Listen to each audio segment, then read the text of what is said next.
Has anyone ever heard of the world's most livable city?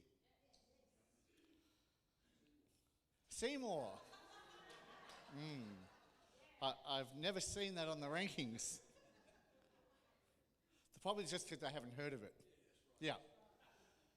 The world's most livable city it's not really an award, but it's a recognition that's an extension of the Global Livability Index, which is published each year by the Economic Intelligence Unit.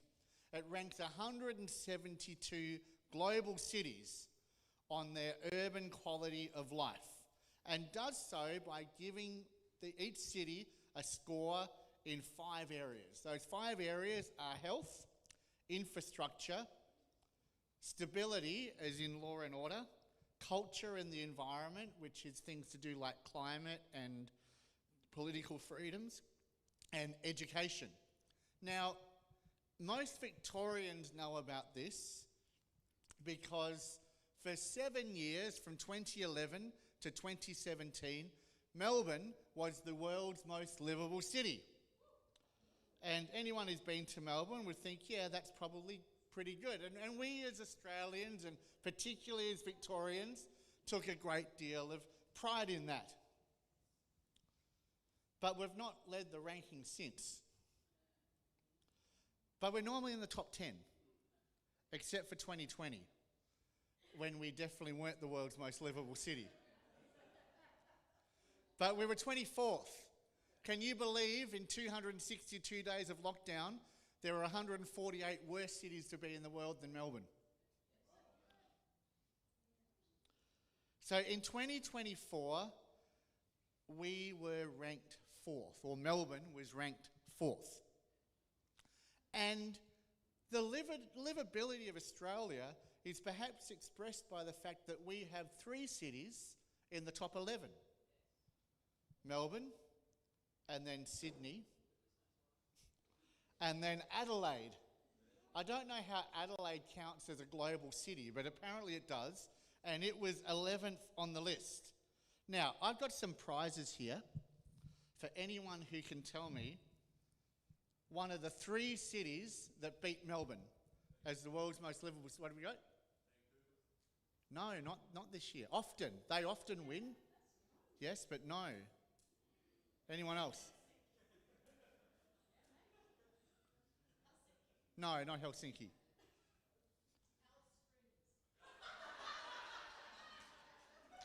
I've never even been there to comment, but right.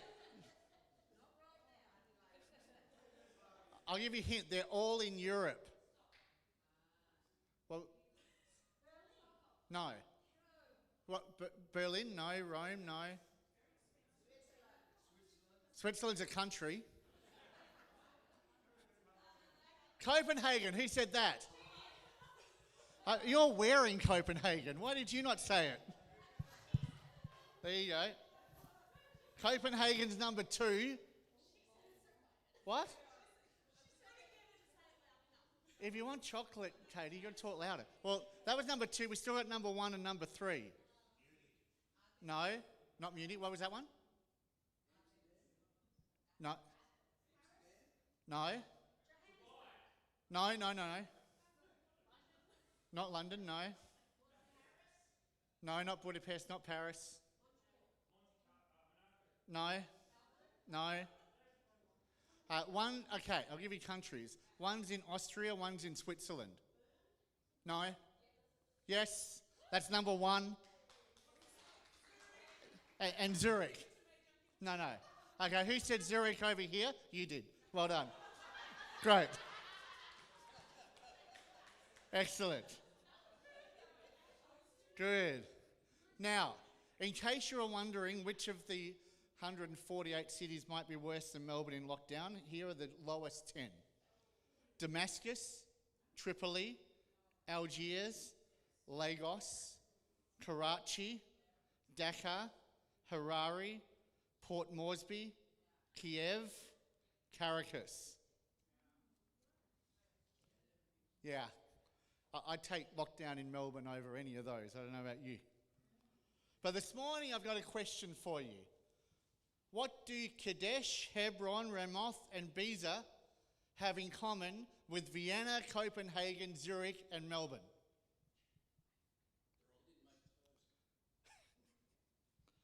We'll return to that thought in just a moment.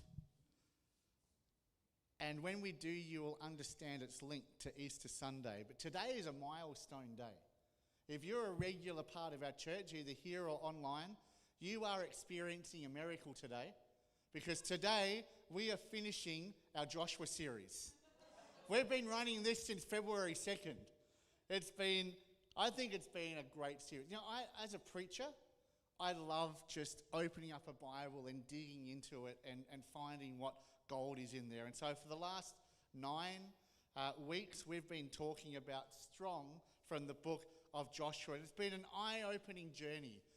We've looked how God was so with Joshua.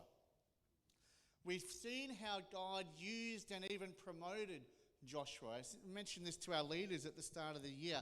Often we think it's a bad thing to be promoted, but sometimes God promotes people for his purpose, and he definitely does that with Joshua. We've heard about great victories at Jericho and Ai and Gibeon, and how they were won when Israel trusted God's strategy. We've learned how God needs our participation, how sometimes he needs our silence, how always he needs our obedience. We've also heard about where Israel didn't quite get things right, when they didn't inquire of the Lord, or where they reasoned out what God told them to do because they thought they had a better idea, and how they were still blessed and still forgiven. But that as a result of that, they didn't always fully inherit what God had intended for them. We also read that even despite their disobedience at times, that it didn't stop God from fulfilling for Joshua the greatest miracle, perhaps in all of the Bible, when he brings the universe to a screeching halt so that Joshua can defeat his enemies. Today we are finishing our series, and we are going to look today at not the world's but Israel's most livable cities. 6 of them, in fact. They're not based on health, they're not based on education, and they're not based on the environment. But these 6 cities were centres of justice and mercy, where the innocent people could be safe. Are you ready to go? Today we're going to read from Joshua chapter 20. And because there's only 9 verses in it, we're going to read the whole chapter. Are you ready? Then the Lord said to Joshua, "Tell the Israelites to designate the cities of refuge, as I instructed you through Moses, so that anyone who kills a person accidentally and unintentionally may flee there and find protection from the avenger of blood. When they flee to one of these cities, they are to stand in the entrance of the city gate and state their case before the elders of that city. Then the elders are to admit the fugitive into their city and provide a place to live among them. If the avenger of blood comes in pursuit, the elders must not surrender the fugitive, because the fugitive killed their neighbour unintentionally and without malice forethought. They are to stay in that city until they have stood trial before the assembly, and until the death of the high priest who is serving at that time. Then they may go back to their own home in the town from which they fled." So they set apart Kadesh in Galilee in the hill country of Naphtali, Shechem in the hill country of Ephraim, and Kiriath Arba, that is Hebron, in the hill country of Judah. East of the Jordan, on the other side of the Jericho, they designate Bezer in the wilderness and the plateau in the tribe of Reuben, Ramoth in Gilead in the tribe of Gad, and Golan in Bashan in the tribe of Manasseh. Any of the Israelites or any foreigner residing among them who killed someone accidentally could flee to these designated cities and not be killed by the avenger of blood prior to standing trial before the assembly. It's pretty cool, isn't it? Now, when I first think about cities of refuge, my mind went straight to safety houses. Does anyone remember safety houses? We've got a slide there with the next slide with the logo on it. Safety houses was a program, community program, that was helped to ensure the safety of children travelling, particularly walking to and from schools. Anyone ever seen one of those little signs before? Outside of a house or outside of a business?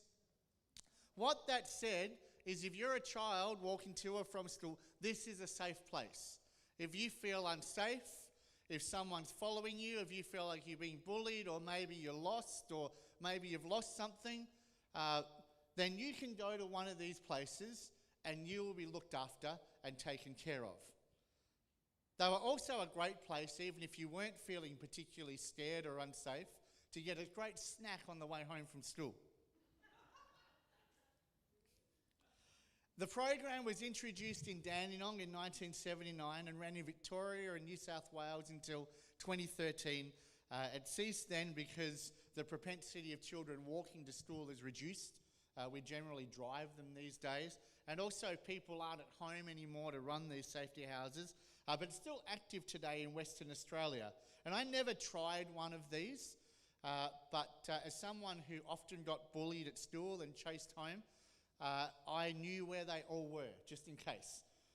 The safety houses. In Joshua 20, Israel is establishing sort of like safety houses, cities of refuge. And this was something that God had instructed them to do way back in the time of Moses, well ahead of them inheriting the land of Israel. You can find out more about how these work if you want to do your own study in Numbers chapter 35 and Deuteronomy chapter 19. But these are mentioned as early as Exodus 21. So straight after the Ten Commandments, God says to Moses, in future there's going to be these cities, but I'll tell you about them later. So this was in his mind a long way back. Now, it was common in that day that if someone was killed, that the family of the killed person would appoint an avenger of blood. That's what, when it mentions that, it talks about the avenger of blood. That avenger of blood had the responsibility on behalf of the family to make retribution against the person who killed their family member. They would dedicate their lives to this. They would focus on it. They would track them down. And then they would make their retribution, which meant that they killed them. In fact, the custom of the day was even more violent than that. The custom of the day was the law of escalation. Does anyone know about the law of escalation? I use this often. The law of escalation works like this. If you're in a swimming pool and someone splashes you, you can dunk them. The law of explanation. If you're in a line and someone brushes past you because they didn't give you enough space, the law of escalation says you can punch them. This is the law of escalation. In their day, the law of got to put my teeth back in. The law of escalation was very common. It was very accepted that if you caused any sort of harm to someone, that this family would appoint the avenger of blood to go after you and kill you. Even if, I don't know, you'd like struck them with a piece of paper and give them a paper cut. The law of escalation was in full effect. So in Exodus 23, God institutes a law for the Israelites. He says, this is how you are going to operate. An eye for an eye and a tooth for a tooth. What that means is this. If you cause someone to lose their eye, they can cause you to lose their eye. If you cause someone to lose their tooth, they can cause you to lose their tooth. That might seem very barbaric for us in 2025 Seymour, but it was very merciful for the day, because in the day, if you caused someone to lose their eye, they would kill you. Of course, we live in the New Testament, and Jesus changed this up a bit. In Matthew 5, he said that you've heard it said, an eye for an eye and a tooth for a tooth. But he says, but I tell you this, do not resist an evil person. He says, if someone slaps you on the right cheek, then give them your left cheek as well. If someone asks you to carry their stuff for 1 mile, then go and carry it 2 miles. And there's lots behind that I'm not going to go into today. Really what he's saying, and sometimes as Christians I think we misunderstand this. Sometimes we interpret this as saying, I should let myself get walked all over and trampled all over. That's not what it's saying at all. But if you think about the role of the avenger of blood, that person was single focused on revenge and retribution.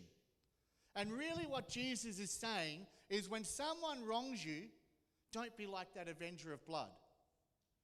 Don't make it your single focus to get them back. In fact, Jesus probably would echo the words of the prophet Queen Elsa. Let it go.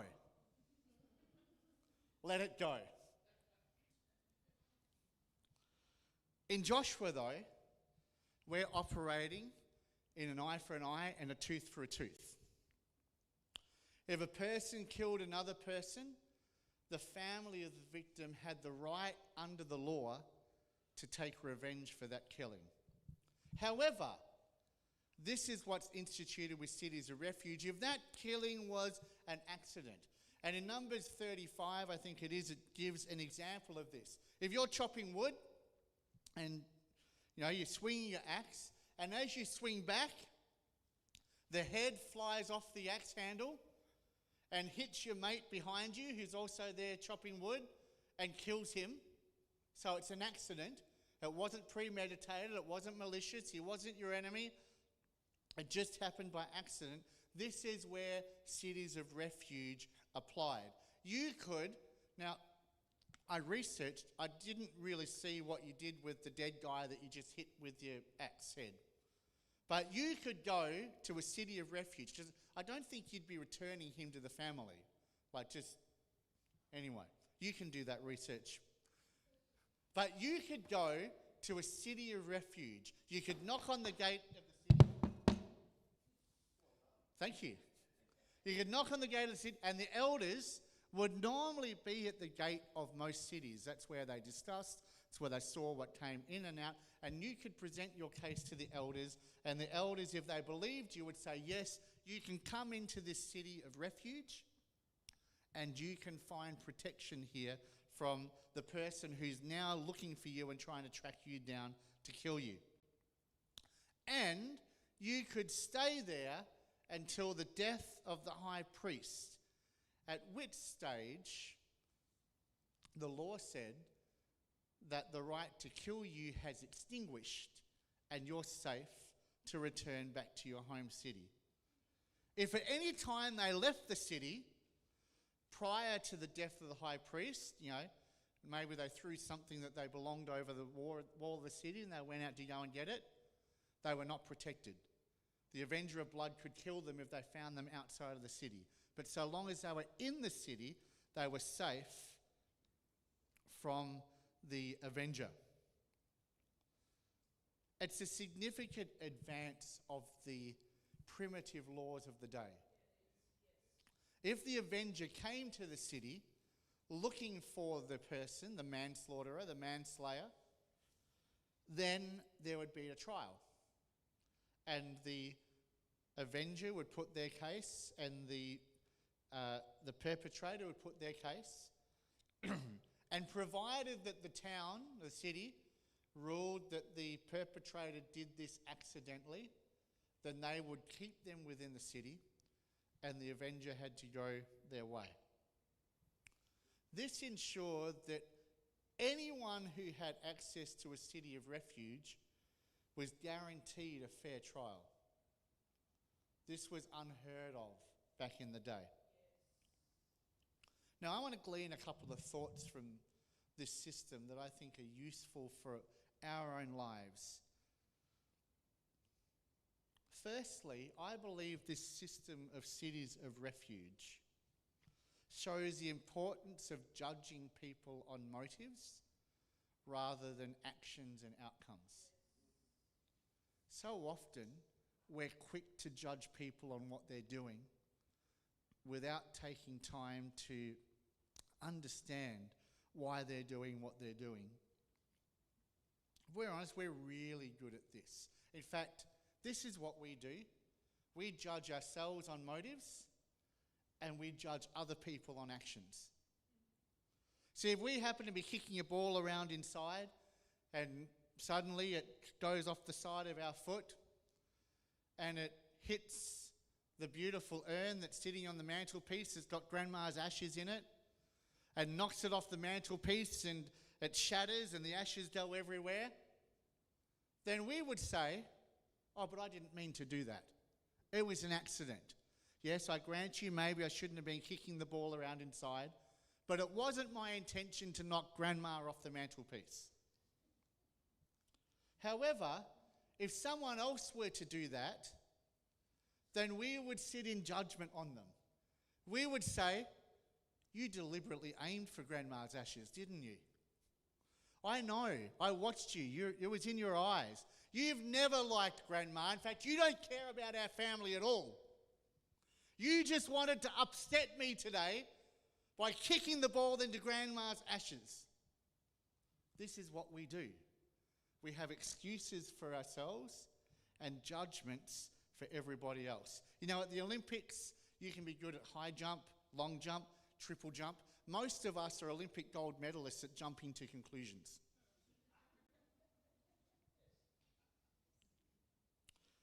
I remember I wasn't in this situation. I remember Fiona having a car accident once. And it was a multi-car collision. I forget, you were on the way to somewhere. And the collision was made worse by the fifth car at the back. Fiona was the third. The fifth car at the back, who just didn't slow at all, didn't notice that there'd been an accident, didn't notice that cars were slowing, and just ploughed into the back of all of the cars. And you know, there'd already been 2 or 3 shunts, but this was another big shunt. This is a guy with a big 4-wheel drive? Oh, okay, that's fine. You can correct whatever's wrong in this story later. I'm sure you will. Later, not immediately. That's great, I appreciate that. When you're in an accident, the first thing that you do is look for someone to blame. Mostly because you want them to pay the excess, not you. Whose fault is this? Why did you do this? Why weren't you looking? And I'm sure that Pastor Fiona would have been much more gracious than that. If it was me, that's exactly what it would have been going on. But then she found out that the person who caused the last big shunt wasn't concentrating because he was on his way to family court to fight for custody of his children. And doesn't that change your opinion of what's going on? Doesn't that change your perspective? Don't you suddenly understand why this person wasn't concentrating? And it doesn't mean that the accident didn't happen. Doesn't mean you're not without your car for 3 weeks while it gets repaired. But there's a reason behind what happened. Proverbs 18:17 says, in a lawsuit, the first to speak seems right until someone comes forward and cross-examines. Another version says, the first person appears right until the second person states their case. To me, it shows the importance of listening to people's stories, listening to their explanations, listening to their reasons. Sometimes we get so hung up. As Christians, I think we get so quick to believe that everyone's out and against us. And maybe they are, but I'd submit to you less than you think. Sometimes people are just doing things because they are and they're naturally annoying. They're not trying to be. It shows the importance of hearing someone before you reach a conclusion. Furthermore, if cities of refuge show God's character, which I believe that is true, that his character is that you get an explanation before you're judged, then I think that the investigation of intent is a godly habit that we need to adopt more readily. If we can understand the other person's perspective, instead of turning them into an enemy, it might just save the friendship. A related thought is this for me. This system of cities of refuge